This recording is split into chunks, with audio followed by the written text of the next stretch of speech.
Welcome back. If you just joined us, this is The Press. We're reaching you live from KAFTAN's television studio here in the nation's capital, Abuja. So our phone lines are open. You can call in to make your contributions or ask your questions. And remember, you have only 60 seconds to every caller. When you're calling, please turn down the volume of your TV set or move away from it. Our guest on the show this morning is Richard Oriri, and he is a journalist. He'll help us analyze on the stories we read to you before we went on that quick break. Great to have you on the show again, sir. It's my pleasure. Good morning.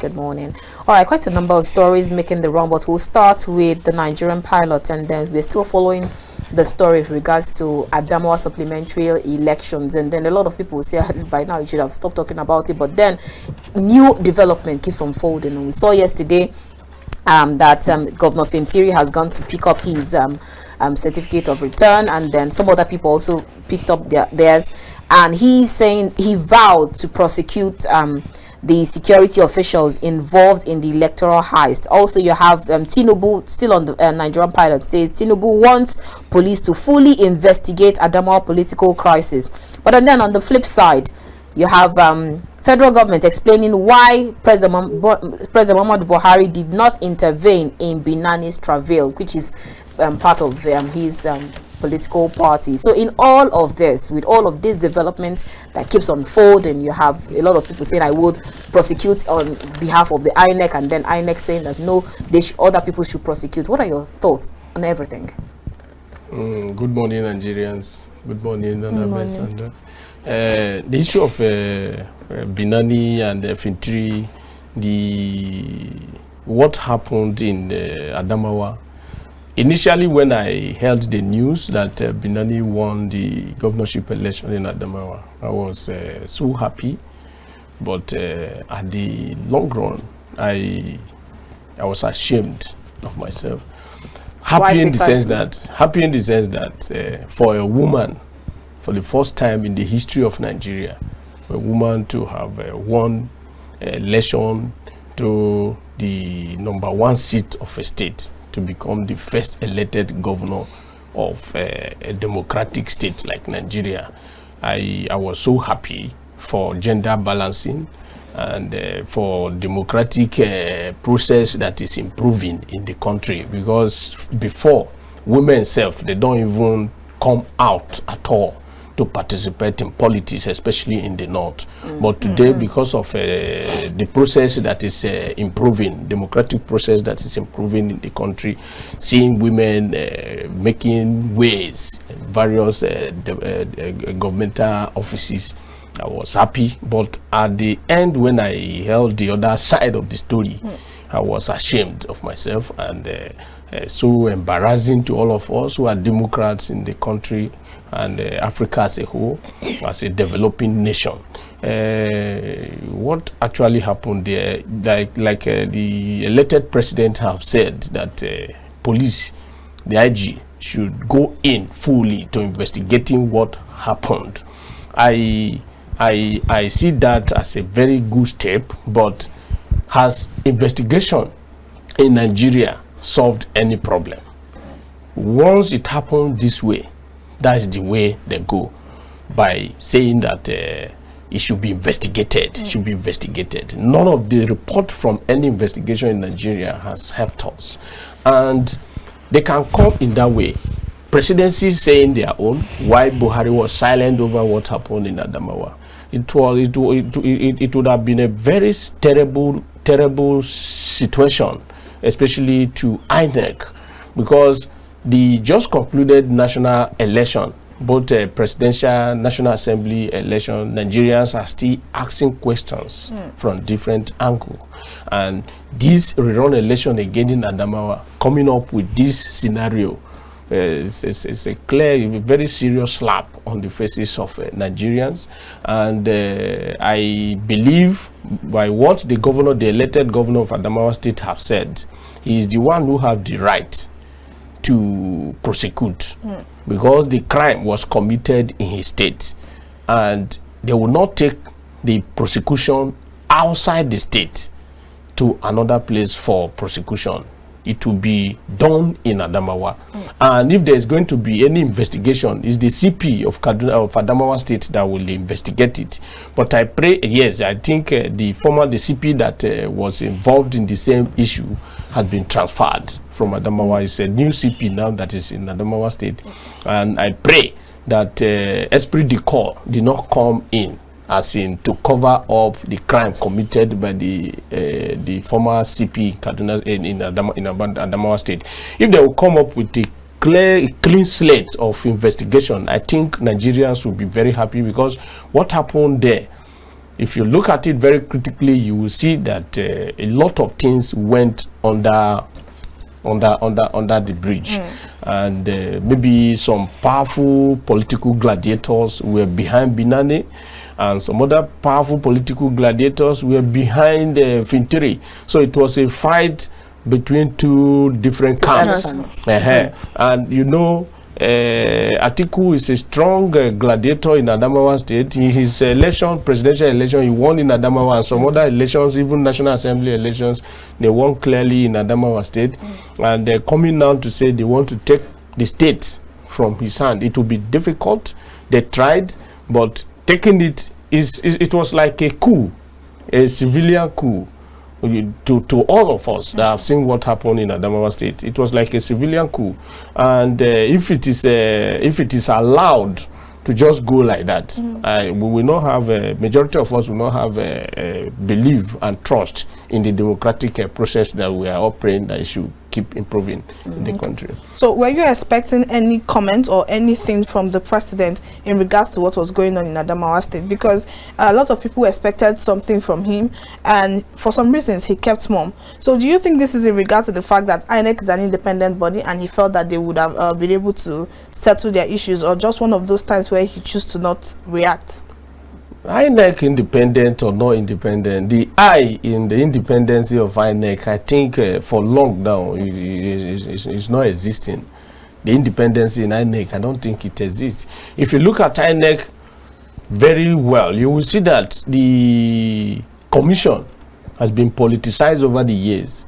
If chairman of INEC will be appointed from within the commission, I think some of these things happening will not happen. But when politicians like President Muhammad Buhari now, he is the one who appointed the INEC chairman, and some other commissioners that works hand in hand with the INEC chairman, they are politicians. They came from outside into the system. So what they are doing in INEC is politics. There's no independency in INEC at all. So the chairman, the commissioners, the various commissioners in the INEC who take major decisions in INEC. But it is constitutional that it has to be political appointments. It's political appointment. It's the president. They work under the president. They are under the presidency. It is the president who is the chief executive officer of this country that appoint INEC chairman, plus other commissioners that work with him. And they give reports only to the president. So if something of this nature happened in Adamawa, that has to do with credibility of INEC, the president who will take the blame, no matter what happened in INEC. The INEC chairman can be blamed for whatever happened there, but the president, who is the chief executive officer, and the person who appointed the INEC chairman, he takes the major blame.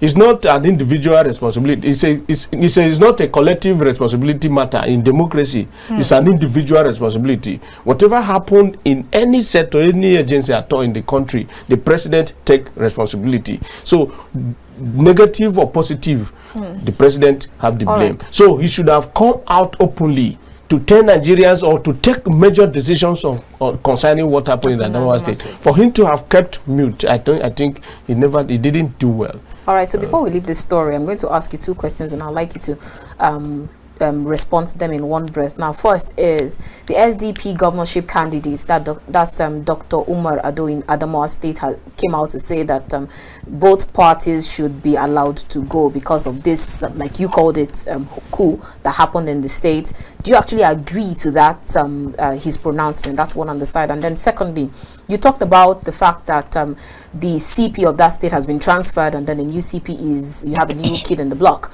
But then you recall that this didn't happen. We've had allegations of 2 billion naira changing hands and all. So it means that all of this didn't happen just between the Adamawa REC some other persons were also indicted. Some other persons have their hands in this cookie jar. But then all we keep hearing is what is happening with the Adamawa wreck. So you also have a particular broadcast station that came out to air or broadcast that Binani's acceptance speech, which is not factual at that moment. So a lot of people should be also be punished in this regard, but we keep hearing of one. So what should be done? Like they say, injustice to one is injustice to all. What do you think in that regard?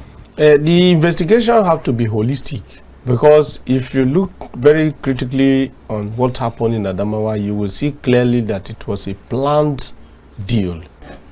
All the segments, all the critical interests that ought to play a role in making someone to become governor of a state, they never underrated any of those angles. So it was a planned arrangement. Both the CP was part of it, because I saw whether the CP or DCP was sitting very closely to the REC, who announced Binani as the elected governor of Adamawa State. I saw even NCDC, a commandant of the state, sitting closely to giving him protection. So if you look at what happened there, it was a planned arrangement. Even if you see what the Binani's lawyer is saying in court, quoting sections of the constitution that says INEC making pronouncement, either you are the REC or you are the returning officer. Anyone, once you are an appointee of INEC, that you make pronouncement, that pronouncement stands as law. You understand? For quoting that, meaning they have even gone, even before that time, to look into the constitution and see where there will. But even the Electoral Act actually give provisions that it means that he actually usurps the office or the powers of his returning officer to go ahead to give that that pronouncement. Yes, it was not the returning officer that made the pronouncement of Binani. It was the REC, Resident Electoral Commissioner of Adamawa State, who made the pronouncement. That was why Festus Okoye said that it was null and void, because the person they appointed to collate results and make announcement, which is the returning officer, was not the one that made the announcement. And for that the announcement made by the REC, the Resident Electoral Commissioner, was null and void. But on the side of Binani, they were seeing it from the angle of a constitution, that whoever made the pronouncement, once you are from INEC SECO, that pronouncement stands. And that is what made Binani to run to court. You understand? So if you look at it very holistically, you will see that it was a serious, a very terrible coup on the side of Binani. All right, so we'll allow you to continue. Let's quickly take this call. Hello, good morning. Good morning, are you there? Hello? Okay, I think I'll let you go and take the other call. Hello, good morning. Yeah, Orji and Sandra, beautiful morning. Mr. Richard, good morning. Thank you very much. You are on today, SMG from Lagos. SMG from Lagos, good to hear from you. Go ahead. Thank you very much. Mr. Richard, let me appreciate you. You know, I always appreciate the girls you guys bring into the studio, and also I appreciate KAFTAN TV for giving us this ample opportunity to say our mind. Thank you very much. We really appreciate. Let me quickly respond in other 2 or 3 things. I concur with Mr. Richard.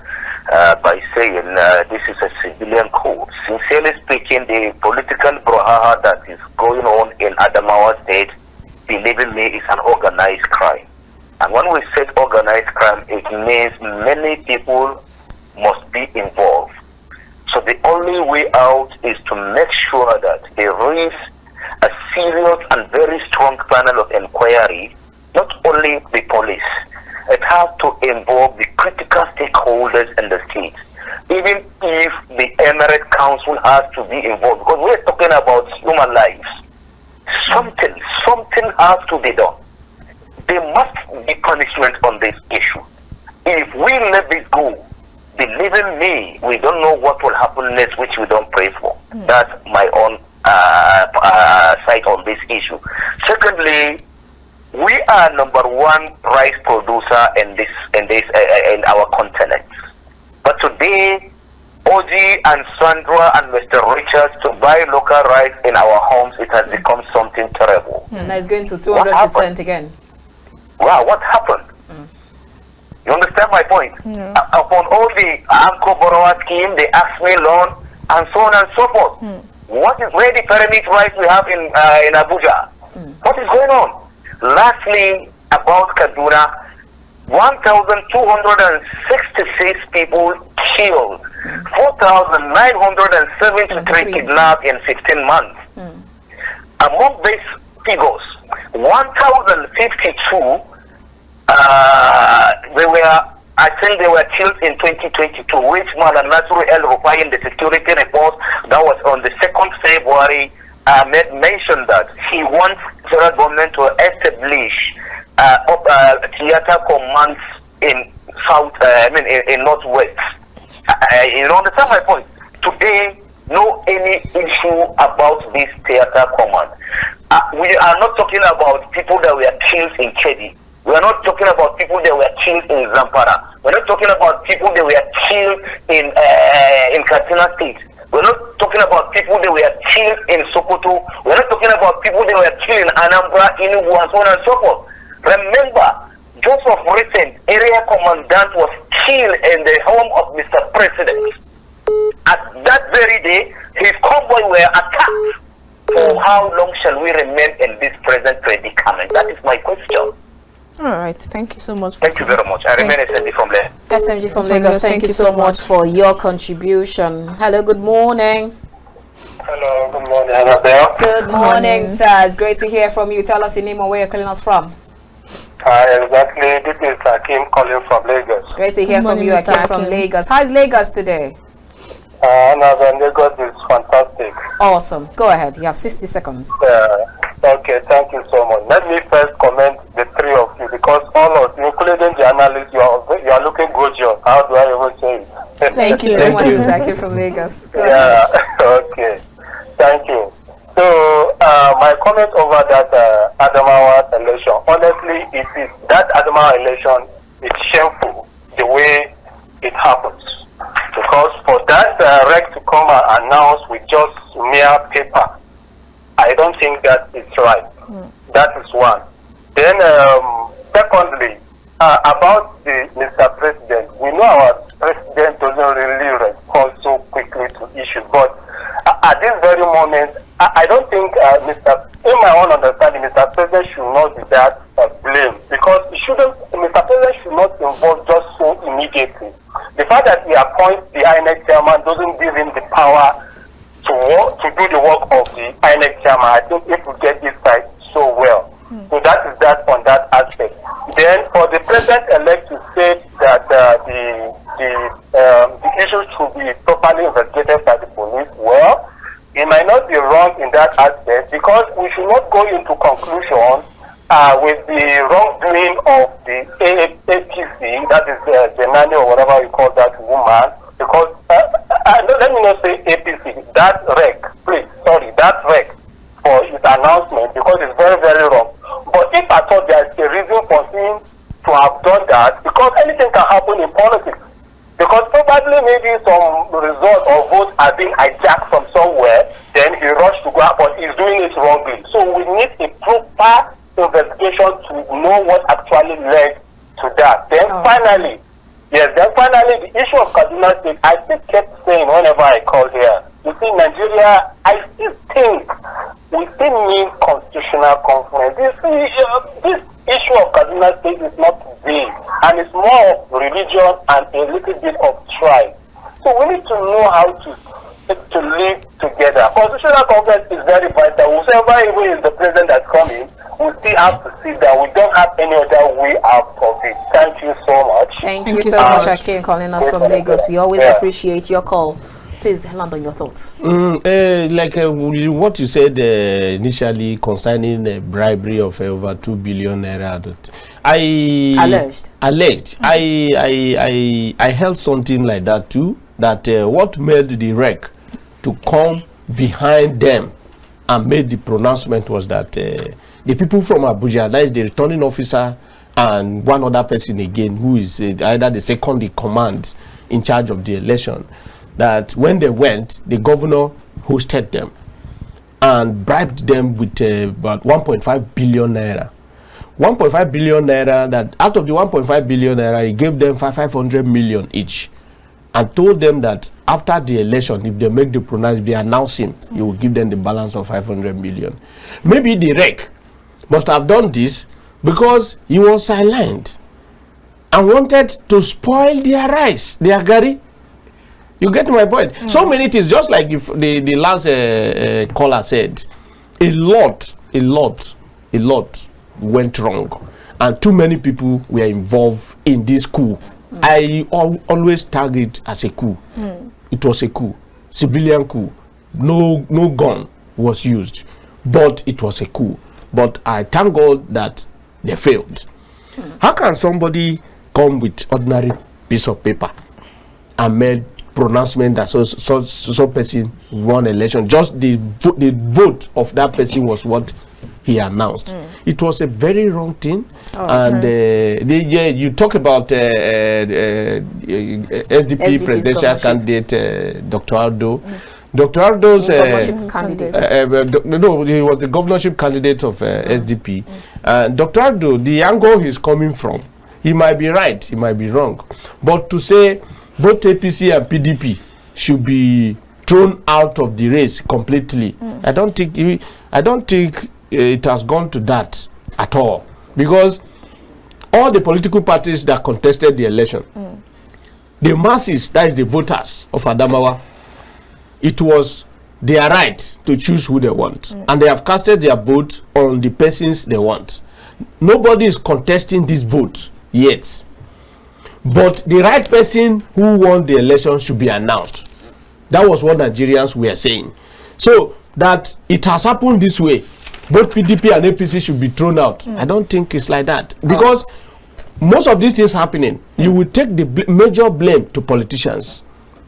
Every political party that goes into election wants to win, and they can do anything to have their way. Now, in all of this, what happens to the electorate? Because like they say, when two elephants are fighting, it is the ground that suffers it. So the electorate, who are the ones that makes this vote, what should they be doing? What happens to them? They are the ones complaining now. Democracy. They are the ones complaining now, and they are helpless. These people carrying out this atrocity on them, they have the securities on their side protecting them. Why this electorate have no security protecting them? The only thing they can say is to ventilate their grievances. What you guys are doing is not what we have asked you to go and do on our behalf. But what we are praying for is that the right thing should be done. And I think from the very day that Fintiri was announced, you can see that everywhere in Nigeria became calm. And people still they continue saying their minds, just like the callers are saying. Everyone, we are analyzing things. If we really want to protect democracy, is this the way to go? The military that we should be afraid of, they are even the one protecting democracy in Nigeria today.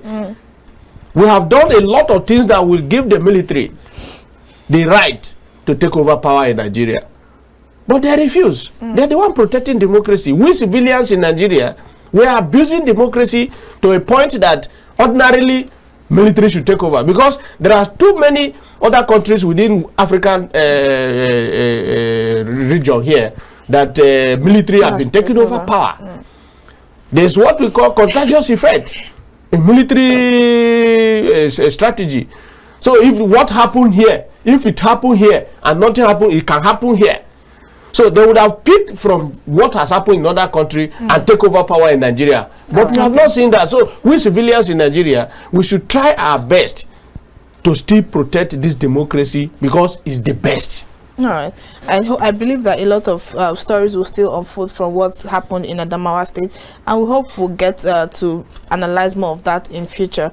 Now, away from that story, this headline from the Nigerian Tribune this morning says, $2.4 billion crude oil probe. Rep summon Finance Minister AGF over payment of $20 million consultancy fee. And they are asking the CBN to provide details of payment to beneficiaries' account.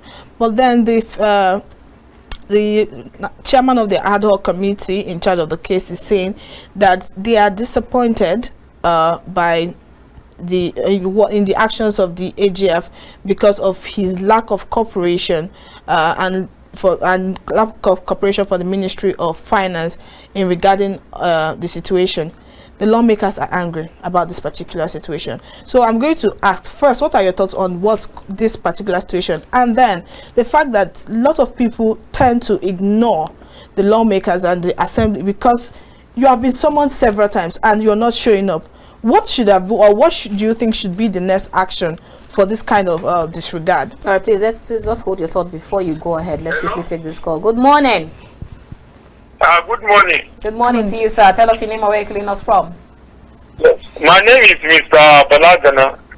Good morning, Mr. I'm calling from Niger State. Great to have you. Go ahead. You have 60 seconds only. Okay, you see this governor, when they did not declare a winner, he did not apologize to the animal that was served naked and beaten. But now when they declare a winner and he now say he's apologizing. Which kind of apology be that? That apology is a hypocrite apology. So if you have not declared winner, he's not going to apologize. The governor also has a responsibility for providing security. Because this man that was beaten, served naked, an elderly man, a professor for that matter, the government is supposed to provide security for the state. When they didn't provide security, and those people that beat this man, they should be PDP talks. When they see that the governor was not declared winner, so the PDP talks went on him. All right. And that is for call for. So the governor, they are the ones that have that talks, that PDP talks. That's the and then lastly, as far as the election is concerned in Nigeria, INEC does not have the final say. It is God that has the final say. That is what has been happening. Can say the case of Imo, God put him there as a governor. Even when Oshomolo was there, it was God that put him as a governor. So if INEC declare winner, you can go to court. As the court declare winner, then that result can be overturned by them, can be overturned, and their court will stand. All right, thank you so much. So the woman can still go to court and still be yes. That is my mistake. Thank you so much for your contribution. Very well taken. Hello, good morning. Hello, good morning. I'm Kenneth. I'm calling you from Abuja. Kenneth from Abuja, go ahead. 60 seconds. Good morning, the KAFTAN TV. Good morning, Kenneth. I think I want to comment about the election that took place in Adamawa. I don't want to begin, but I think the action of the lady in question, Aisha Binani herself, has proved that women are not ready to, they are not even different from the men that will criticize in power. Because what the lady shows is, is a kind of desperation that is filled with, excessive power drunk. So such kind of people should not be allowed to even come close to the corridor of power. That is my own take. I don't want to even go deep into it. She wants to exploit the advantage of the roster system that APC created. All right. Thank you for your take, Kenneth from Abuja. Please go ahead with your thoughts on crude oil theft. The issue of crude oil theft, you said, from what you read, you will see clearly where all of them, where they are coming from. The area of cooperation, non-cooperation. If there was cooperation, the reps member, they will not come up with what they are saying now. But there was no cooperation. And again, going to the Attorney General of the Federation is the Minister of Justice and Attorney General of the Federation. But ever since he was appointed Attorney General of the Federation, Nigerians keep asking, is this man truly performing the role of Attorney General and Minister of Justice? Under his watch, laws have been disobeyed, rules of court disobeyed. Ezazaki was granted bail by a competent court of this country, disobeyed. This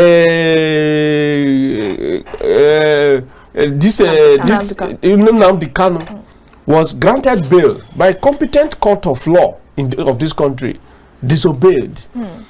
We are beginning to see that the Attorney General is occupying this office basically for money. And each time that any allegation is leveled against the Attorney General, you see from the angle of a consultancy fee. Who are these consultants? What are they doing on behalf of Nigerians that he is paying them this money, giving approval for this money to be paid to them? Where are they? Who are they? What are they doing? These are questions that our lawmakers ought to have been asking before now. And there is no money paid to these people that the Minister of Finance will not be aware of, because she will be the one to approve this money to be paid before CBN can release such money. All these people, they are part of this allegation. CBN governor, the Minister of Finance, the Attorney General, who is sending these names of consultants to them for these payments. Why are they not acting on behalf of Nigerians who own this money? Because they are taking charge, control of these resources, these funds on our behalf. Now the elected representatives and senators who are supposed to be monitoring the expenses done by government on our behalf. Why is our public funds being spent on this and that? They are the one to ask such questions. Why they are ignoring them is because they know why they are calling them. Just like you said, a lack of cooperation. In coming to answer the question being asked, I think that's where the lack of cooperation comes in, because it says that he has been invited a couple of times and all of the invitations were not he didn't attend any of the invitations. Yes. That is what I'm saying. Not just him, even the Minister of Finance. They are calling the ones that are not cooperating with them in the area of sharing. If they are part of the sharing of that money, and maybe the chairman of the committee in charge of in control of this department was part of the arrangement, and he submitted his own consultant that will be paid the same money, there will not be any invitation. They know why they are calling them, because they did not carry them along. Other departments, agencies of government that are doing the same, that are cooperating with the National Assembly members, are they inviting them? They are not inviting them. They know why they are ignoring them. Do you know whether there are some areas that they have paid them before? But in all, our lawmakers and the appointees of a government, like the Minister of Justice, the Commissioner of Finance, and even the CBN governor, all of them, they work under the executive, under the control of the Chief Executive Officer, who is President Muhammadu Buhari. They are not serving us well, and they are not delivering their responsibility to the best of our knowledge. They are not serving the country. Attorney General and Minister of Justice, if he is indicted, he should be investigated a lot. Do you know why he withdrew from the contest of a presidential election? Because he knew what he was gaining from the office of Attorney General. And when he saw that the weather was so dark, he has to withdraw and went back quickly to his office. Ever since that time, he has been silently. They are using that office is so powerful. Attorney General and Minister of Justice office, it's a very powerful office. After the President of the country, the Attorney General and Minister of Justice, I think, is the second in command of everything that happened in the country. If you are to be prosecuted, if he said you should be prosecuted, you'll be prosecuted. If he says no, no.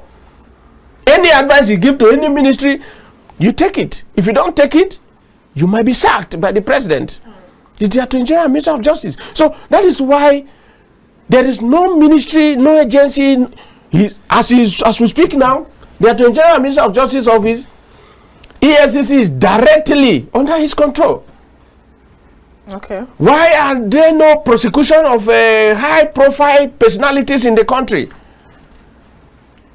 If he's truly serving us, a lot of crime going on in the country, But there are prosecution of, like somebody actually said, there are actually prosecution of Yahoo boys. Yahoo boys, conductors.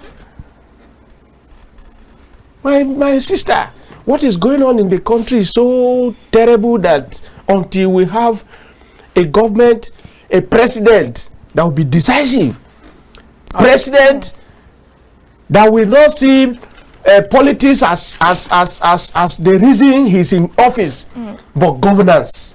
All right, our time is fast spent. In less than 2 or 3 minutes, if you can help us just to answer this question. Daily Trust says 40 days to go. Buhari's government approves 1.535 trillion naira for 11 road projects. Because you talked about the ministries, agencies, and the new administration and all. Now, I'd like you to respond to this, even though we know that yes, government is continuous.